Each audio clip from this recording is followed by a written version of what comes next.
Kanina pa pabalik-balik ang mga hakbang ni Luis sa loob ng VIP room, na ibinigay ng kanyang personal doctor kay Molly. Nag-alala siya ng sobra para dito. Hindi niya alam pero iyon ang tamang ilarawan sa kanyang nararamdaman sa sandaling ito. Kanina pa siya hindi mapakali, bigla lang kasing nawala ng malay si Molly, at napagtanto niyang nag-aapoy ito lang lagnat. Hindi niya maiwasang sisihin ang sarili dahil pinilit niya itong isama sa walang kwentang trip niya sa buhay.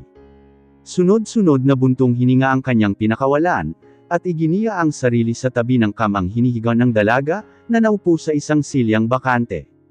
Kanina pa ito hindi nagigising, ano ba itong naramdaman niya, at hindi niya kayang ipaliwanag, alalang-alala siya dito. Samantala ni Katiting hindi ito parte ng pamilya niya, she just his maid and nothing's more, pero sa naramdaman niya ngayon parang samobra ata. Wala sa sariling ginagap niya ang palad nito, he feels her warm hand and it made his heart race. Kasunod ay binaling niya ang mga mata sa mukha nito, hindi niya namalayang napasuyod niya ang paningin mula sa nakapikit nitong mga mata, pababa sa mamula-mula nitong pisngi, hanggang sa bumaba ang paningin niya sa mapula nitong mga labi. He wants to feel his tempting lips again, iyon ang gustong gawin niya sa sandaling iyon. Hindi na lang niya namalayang dahan-daang bumaba ang labi niya papalapit sa mukha nito. Pero agad siyang napahinto sa akma niyang gagawin, why would he do that to unconscious lady? Napalunok tuloy siya, at nanigas sa kanyang katawan sa naisip. Nang biglang may kumatok sa pinto, dahilan upang maagap niyang naiayos ang kanyang sarili mula sa akma niyang paghalik sa dalaga. Mura niya sa sarili. Kasunod ay bumungad sa kanya ang personal doctor niyang si Dr. Villanueva. Lumapit ito sa gawin ng dalagang nakahimlay sa kama, na wala pa ring malay. Inayos nito ang dextrose, at pagkatapos ay bumaling sa kanya. Mr. Delnario. Ito ang unang bumasag sa katahimikang namayani sa loob ng silid. Molly suffered from over-fatigue. Gladly she is now okay. All she need is to take a proper rest. Considering she loses a lot of energy, she need to regain it for her complete recovery. But don't worry, anytime tomorrow she can go home. Tura ng doktor sa kanya, napatango na lang siya dito at bahagyang nakahinga ng maluwag. Okay Dr. Villanueva, thank you, sabi niyang sabay baling sa dalaga. Ilang segundong nakalipas ang lumabas na ang doktor, muli ay napatitig siya sa dalaga. Hindi niya maiwasang maawa, she used to do a lot of tasks, hindi gaya niya na nakaupo lang sa office buong maghapon, at pagkatapos ay pera na, maybe they have different world, but he adored her in her perseverance. She is strong and independent, maybe she is not perfect in other aspect, but for him she is a perfect woman among millions of bitches. Dahan-daang minulat ko ang aking mga mata, at napalinga ako sa buong paligid. Napakislat ako dahil medyo kumirot bahagya ang likod ng palad ko, iyon pala ay dahil sa dextrose at ang karayom na nakatusok sa ugat ko. Nang may nasagi ako sa tabi, may tao pala akong kasama sa silid na ito. Nakayuko itong natutulog sa gilid ng kama, habang hawak-hawak ang aking palad. Inaninag ko kung sino, nagulat ako at bahagyang napakagatlabi. Si Señorito Luis ang kasama ko. Paanong nangyaring nandito ang lalaking ito, at paanong magkasama kami? Napaisip tuloy ako kung ano ang huli kong ginagawa, at bakit kami humantong sa hospital. Bahagya akong nakadama ng hiya, nang tuluyang naalala ang lahat, nakakaperwesyo pa ako dito.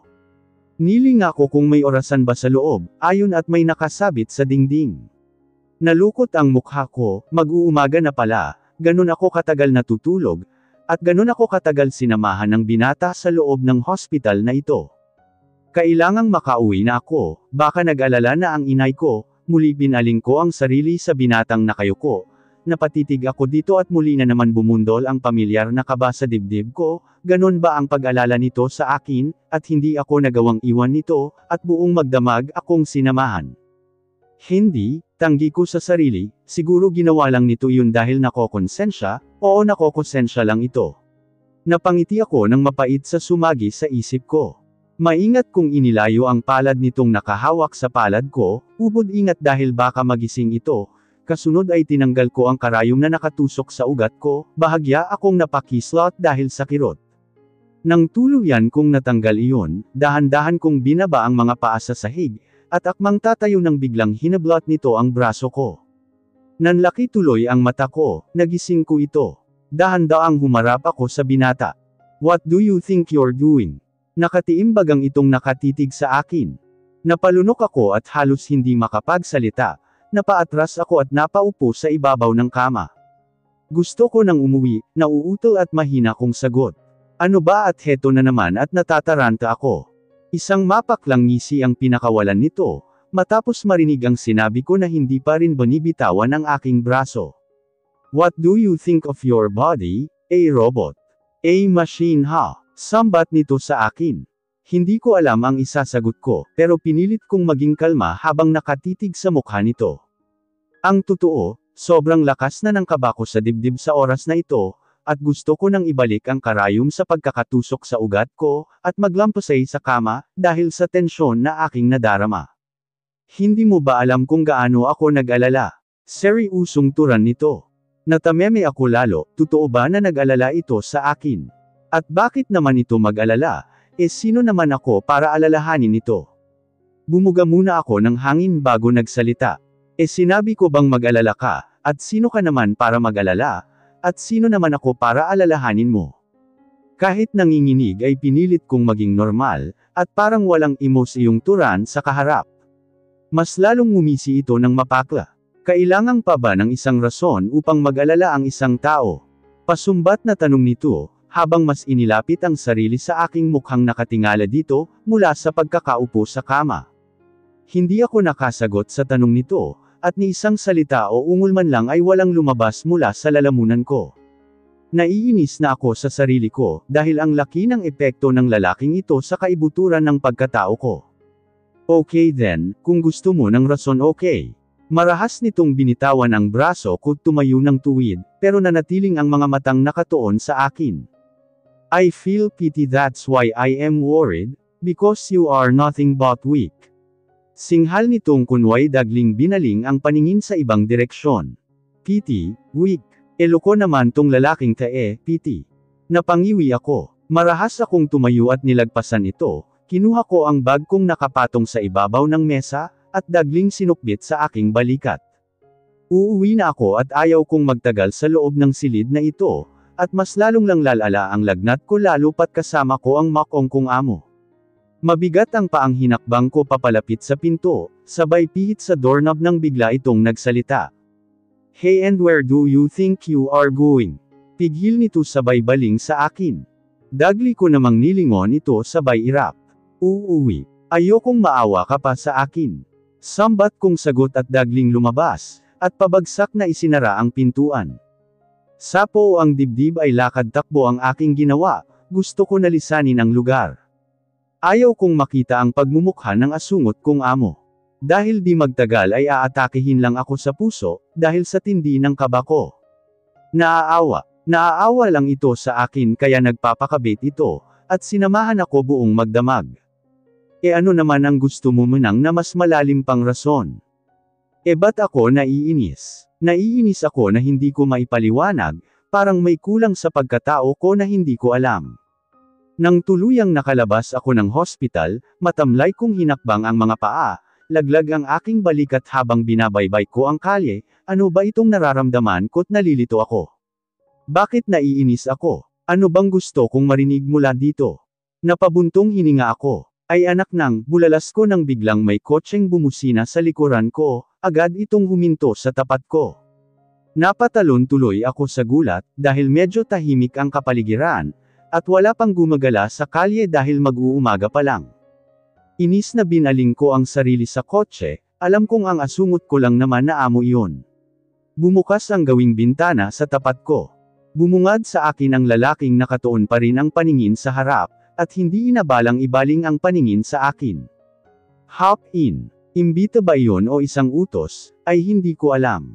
Sumimangot ako at muling hinakbang ang paa, wala akong planong sumama dito, dahil mas lalong sisikip ang dibdib ko. Parang binging pinagpatuloy ko ang aking paglalakad. Ito naman ay hindi ako tinigilan at pinausad ang kotseng sumunod sa akin. Don't be too ridiculous, Molly. I said hop in. Utos nito sa akin. Do. Ano ako baliw? May pride din naman ako no. Wala pa rin akong paki, at sige pa rin ang aking mga hakbang. Nang marinig ko na lang lumagitgit ang preno ng sasakyan nito, dahil sa pagdiin na pagtapak nito. Napatigil tuloy ako sa paglalakad, hindi pa rin ako humarap dito. Dinig ko ang pabagsak nitong pagsara sa pinto ng sasakyan, kasunod ay marahas nitong hinablat ang braso ko mula sa likuran, at kinaladkad ako papunta sa kotse nito. Nagpumiglas ako at gustong makawala sa pagkakahawak nito, pero mahigpit at malakas ito, kaya walang kwenta ang lakas ko. Halos mabubuwi at nagkabuhol-buhol na ang aking hakbang, habang sa pilitan ako nitong dinala sa tabi ng kotse nito. Teka, pigil ko. Pwede bang umakto ka naman na naayon sa edad mo? You are too immature, Molly. Nang galaiting tura nito sabay marahas ng pinasandal ako sa gilid ng kotse nito. Napatigalgal ako sa narinig, naging isip bata ba talaga ako? Siguro oo, naging isip bata ako dahil dito. Tama ba ako? Tama ba ang sinabi ko sa sarili ko? Napalunok ako habang titig na titig sa gwapong mukha nito, at lalong tinambal ng kaba ang dibdib ko, habang unti-unting napasuyod ako sa mga labi nito. Or maybe ako itong naging isip bata, bulong nito sa akin. Ako itong naging isip bata, ako itong kaawa-awa, ako itong hindi matanggap-tanggap sa sarili na palagi kong hinahanap-hanap ang mga ngiti mo, ako itong gustong-gustong mahaplos ang balat mo, ako itong gustong malamlam ang mga matang tura nito habang sadyang tinihil ang dugtong ng sasabihin nito. Kasunod ay ang paglunok nito, sabay lapit ng mukha nito sa mukha ko. Ako itong gustong-gusto mahalikan ang mga labi mo, halos anas na sabi nito sa akin. Napalunok ako sa narinig at natigalgal, hindi ko alam kung ano ang isasagot, o kung paano umakto, kaya nanatili ang aking mga matang nakatitig dito. Ang aking dibdib ay lalong tinambal ng kaba, sobrang kaba, kaba na nagpapasaya. Kaba na may halong takot. Kaba na nakakainis. Kaba na nakakasabik. Ewan basta kaba na hindi ko kayang ipaliwanag, na ang puso ko lang ang tanging susi at tanging makakasagot. Kasunod ay naramdaman ko na lang ang paghapit nito sa biwang ko, papalapit sa katawan nito, at ang pagdapo ng isang palad nito sa gawing pangako. Unti-unti nitong inilapit ang mukha sa mukha ko, hanggang sa lamapat ang mainit na labi nito sa labi ko. Nanigas ako at naging statwa sa sandaling ito, daig ko pa ang monumento ni Jose Rizal sa parke sa paninigas ng kalamnan ko, dama ko ang mga labi ng binatang masuyo, at banayad na gumalugad sa aking mga labi. Dama ko rin ang mumunting dila nitong nagpumilit na pumasok sa aking bibig. Sa pakiramdam na iyon, hindi ko na malayang napapikit na pala ako, at kusang gumalaw ang mga labi ko't sumabay sa galaw ng labi nito, buong puso kong sinuklian ang halik nito, na hindi ko alam kung may kasiguraduhan ba. Hanggang sa kusang yumapos ang mga bisig ko sa leeg nito. Dama ko ang paghigpit ng yakap nito sa akin. Gusto ko, oo gusto ko ito. Gustong gusto. Siguro ito na nga ang sagot sa katanungan sa matagal nang nagpapagulo sa aking utak, pati na rin sa aking damdamin. Halik na noon pa man ay inasam-asam ko na, at sa oras na ito tanging ang tibok ng puso ko ang naririnig ng tainga ko, at bumabalot sa buong pagkatao ko. Araw ng Biyernes at may pasok ako sa malaking bahay. Kanina pa ako nagdadalawang isip, kung papasok ba ako, wala rin naman ako magagawa, at nandito na ako sa loob ng maid's quarter. Ayoko din umabsent dahil sayang ang bayad. Naaasiwa ba ako o nahihiya, ay hindi ko alam. Pero bakit naman wala naman akong ginawang masama at sa kapareho naming ginusto ang halik na iyon. Halik lang naman iyon diba, balat sa balat. Gusto ko nang sabunutin ang sarili ko, dahil sobrang apektado ko sa halik na iyon. Kanina ko pa kinumbinsi ang sarili na normal lang iyon, pero sa tuwing naalala ko'y tumatayo ang balahibo ko sa katawan, na halos paulit-ulit kong nadarama ang mga paro-paro ko sa tiyan. Ewan pero pagkatapos ng nangyari, ay nahihiya man akong aminin sa sarili ko, pero gusto ko ulit makita ang senior ito Luis. Hindi ko alam kung dapat ko bang paniwalaan ang mga katagang lumabas sa bibig nito, noong isang araw. O baka inaasar lang ako nito. Kapag nagpadala ako baka bandang huli magmukha lang akong syunga, at saka hindi naman ito sinabing gusto ako nito, just a sort of a playboy dialogue iyon lang. Sino naman ako para patulan nito? Isa lang naman akong hamak na katulong, pas ang naligaw ng landas sa mundo ng binata. Isang buntong hininga ang aking pinakawalan, bahala na nga at kakapalan ko na lang ang mukha ko, isipin ko na lang na wala iyon, at sadyang kalimutan. Kasalukuyang nagbibihis ako sa bago kong uniforme. Nakahinga ako ng maluwag dahil mahaba na, at hanggang baba ng tuhod ko. Komportable na akong gumalaw. Inayos ko muna ang aking sarili bago lumabas. Mga alas 10 pa ang dating ng amo ko, kaya medyo makakagalaw pa ako ng maayos, at hindi matataranta. Bitbit ang isang feather duster at pamunas, ay mabilis akong gumawi sa silid ng senior ito. Hindi na ako nag-abala pang kumatok, dahil alam kong wala doon ang binata. Agad akong pumasok sa loob, napatigil ako sa aking hakbang, dahil bigla na lang tumambol ang kaba sa dibdib ko. Pwede ba mag-relax ka, saway ko sa sarili sabay sapo sa aking dibdib. Wala naman dito ang senior ito. Nakapasok lang ako sa silid nito ay kinabahan na ako, nababaliw na yata ako Nang tuluyan akong makapasok, ay nakabukas lahat ng kurtina sa silid nito, nagsalubong tuloy ang kilay ko. Kadalasan ako kasi ang nagbubukas nito. Pagkatapos ay umiiling-iling ako, baka may nagawi lang ditong ibang kawaksi, at binuksan ang kurtina. Bumuga muna ako ng malalim na hininga, pagkatapos ay gumawi ako sa kama ng binata, upang palitan ito ng comforter. Kanina pa tinatambol ang dibdib ko, sinisisi ko talaga ang halik na iyon, at hindi ako makapag-concentrate sa ginagawa ko. Para atang ninervyos na ako. Kaya plano kong bilasan ang dapat gawin, para makauwi na ako agad. Gusto ko nga makita ang senior ito, pero parang nawalan ata ako ng lakas, pakiramdam ko ngayon para atang naduduwag ako at parang walang mukhang iharap dito. Pagkatapos ko mapalitan ng comforter, ay sa banyo na naman ako magkukoskos. Kaya malalaking hakbang ang aking ginawa papunta sa banyo nito. Dapat mabilisan kong gawin para hindi ako maabutan ng kumag na yon. Dumiretso akong pumasok, dahil hindi naman ito nakalak, at wala namang ibang tao sa silid na iyon maliban sa akin, pero iyon lang ang akala ko. Napamulagat ako dahil hindi lang naman ako nag-iisa kanina pa. Nandito sa loob ng banyo ang binata at nagbabad sa bathtub. Napatili ako nang wala sa oras, habang ang senior ito Luis ay nagulat at nanlaki ang mga matang napatingin sa akin. Dahil sa malakas na tili na pinakawalan ko, kita kong biglang napatayo ito mula sa bathtub. Sadyang nakalimutan nitong wala itong saplot kahit ni isa. Patuloy kong tili dahil sa nakita ko. Ewan ba't kusang napasuyod ang tingin ko sa kahabdan nito. Napalunok tuloy ako, habang dama po ang mga paningin ko sa matitigas nitong chest. Pababa sa 6 na pandesal nito sa tiyan, pababa sa mabalahibong nitong puson at saka sa bagay na kauna-unahan pagkakataon kong nasal ayan sa tanang buhay ko, at sa oras na ito. Napalunok ako at mariing naipikit ang aking mga mata, parang hindi ko kayang tagalan ang paningin ko sa parteng iyon ng binata, at mas lalo akong napatili. Mura nito at dagling gumawi sa kinatatayuan ko, na hindi ininde kong makita ko man ang kahabdan nito. Marahas ako nitong tinulak sa dingding ng banyo, at sabay dapo ng basang palad nito sa aking labi. "Can you shut up?" Utos nito sa akin sabay na tinakpan ang bibig ko. Dahan-dahan kong minulat ang aking mga mata, bumulaga sa akin ang gwapong mukha nito. Ang mamasa-masa nitong buhok. Napakurap-kurap tuloy ako. Bulong ko dahil hindi ko magawang sumigaw pa, dahil sa palad nitong nakatikip sa bibig ko. Kita ko ang paglunok nito, habang titig na titig sa mukha ko. "You act that you are innocent though." Turan nito pagkatapos ay ngumisi na parang may halong tukso ang tono. Nanlaki ang mga mata ko sa sinabi nito.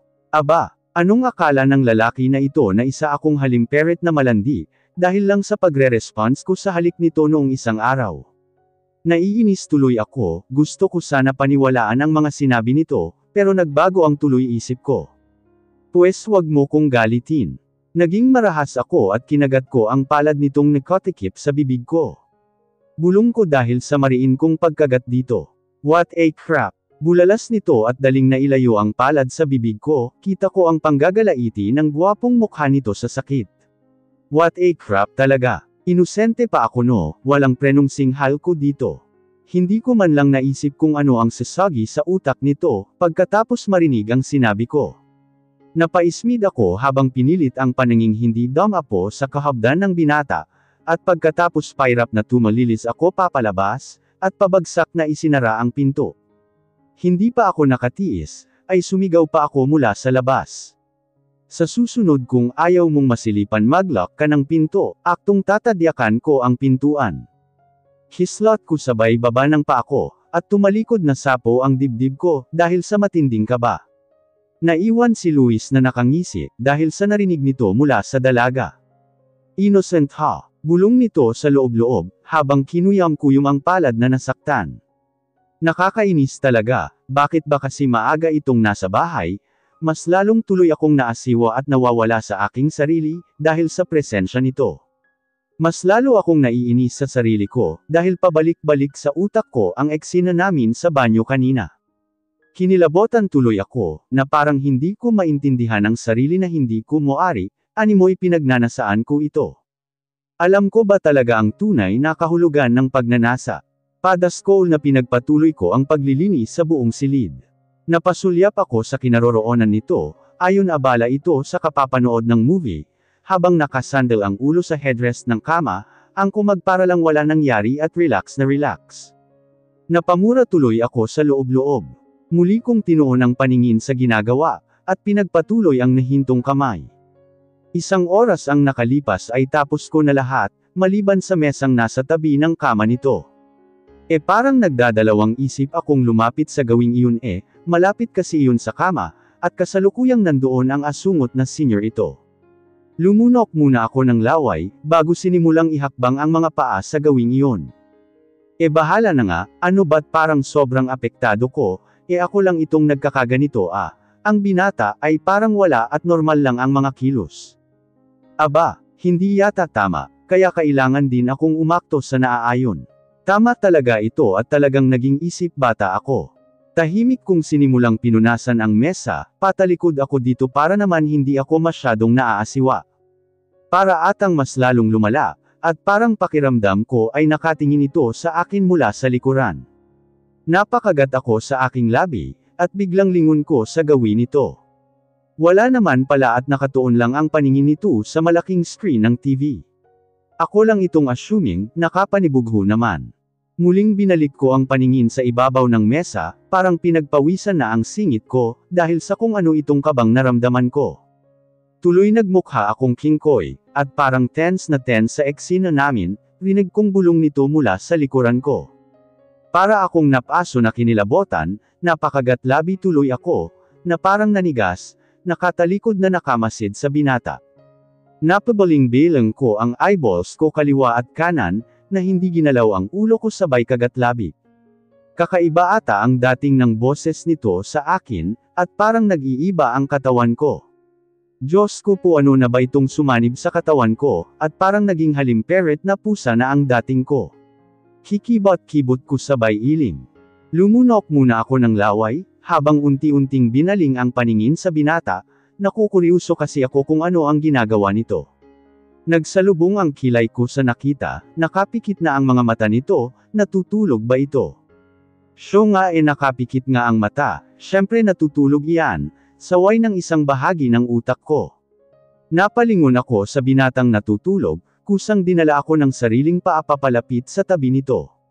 Kusang gumalaw ang katawan ko, habang nakatayo sa gilid ng kama nito ay napayuko ako, dahan-dahan ko inilapit ang mukha sa mukha nito. Wala sa sariling sinuyod ko ang gwapong mukha nito, meron itong malalantek na pilak mata, matangos ang ilong na tama lang sa hugis ng mukha nito, makikinis ang mga pisngi nito, kayumangging balat na hindi masyadong maitim, at hindi masyadong maputi, tamang-tama lang na mas lalong nakapagdagdag sa kagwapohang taglay nito, hanggang sa bumaba ang paningin ko sa labi nito. Napalunok at napakagat labi ako. Dahil muli ko na naman naalala ang mga maiinit na labi nitong sumayad sa labi ko, na hanggang ngayon preskong presko pa rin sa aking diwa. Parang ngang may mga paru-parong nagliparan sa sikmura ko, sa tuwing naaalala ko iyon. Nang biglang gumalaw ito, pinamulahan tuloy ako at biglang nataranta. Agad akong tumuwid ng tayo at akmang tatalikod. Mabilis ito at dagling nahablat ang palad ko, inunat ako nito papalapit, dahil sa aking kabiglaan ay nawalan ako ng balanse, at nabuhay kasunod ay lumapag ako paupo sa ibabaw nito, na ipikit ko ang aking mga mata sa kabiglaan. Am I that handsome? Nanunuksong wika nito sa akin, habang hindi ko pa rin minulat ang aking mga mata. Dama ko na nga ang mainit na hininga nitong damapo sa pisngi ko. Napakagat ako ng labi, habang dahan-dahan kong ibinuka ang akin paningin sabay lunok, kita ko ang pilyong ngiting sumilay sa mga labi nito. Kainis na puso kong oo at kung makariyak wagas, gusto ko tuloy himatayan at parang nangangtay tirik ang mata ko dahil sa emosiyong kanina ko pa tinitimpi.